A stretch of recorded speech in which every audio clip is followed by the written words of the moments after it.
అహ్మదాబాద్లో జరిగిన air India విమాన ప్రమాద ఘటన యావత్ ప్రపంచాన్ని ఒక్కసారిగా ఉలిక్కిపడేలా చేసింది.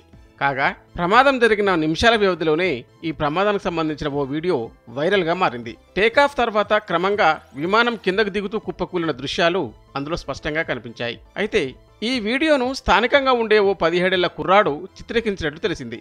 ఈ నేపథ్యంలో ఈ ఘటనపై దర్యాప్తు చేస్తున్న స్థానిక క్రైమ్ బ్రాంచ్ పోలీసులు సదరు బాలుడు వాంగ్మూలాన్ని రికార్డు చేసుకున్నట్లు తెలిపారు. అహ్మదాబాద్ ఎయిర్పోర్టుకు సమీపంలో ఆర్యన్ అనే కుర్రాడి కుటుంబం అద్దెకు ఉంటుంది.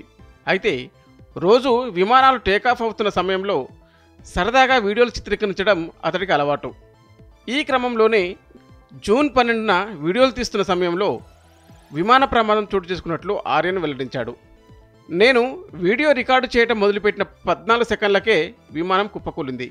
అది చూసి కాసేపు చాలా భయం వేసింది. నేను వీడియో తీసిన సంగతి మా సోదరి వెంటనే మా నాన్నకు కూడా చెప్పింది. అయితే ఆ విమానం అలా కూలిపోతుందని అసలు ఊహించలేదు అని ఆర్యన్ చెప్పాడు. ఆ ప్రమాదం అంతటి విషాదంగా మారటంతో ఇక ఆ ప్రాంతంలో ఉండకూడదని తన తమ్ముడు అనుకున్నాడని ఆర్యన్ సోదరి చెప్పుకొచ్చారు. తన సోదరుడు ఆ షాక్ మూలంగా సరిగ్గా మాట్లాడలేకపోయాడని కూడా ఆమె వెల్లడించారు. ప్రమాద వివరాలు తెలుసుకున్న తర్వాత ఆర్యన్ ఆ రాత్రంతా మేలుకునే ఉన్నాడని, ఏమీ తినకుండా మౌనంగా ఉండిపోయాడని వారు అద్దెకుండే ఇంటి యజమాని మీడియాకు వివరించారు. వీడియో చిత్రీకరణకు సంబంధించిన వివరాలను ఆ బాలుడు వెల్లడించాడని పోలీసులు తెలిపారు.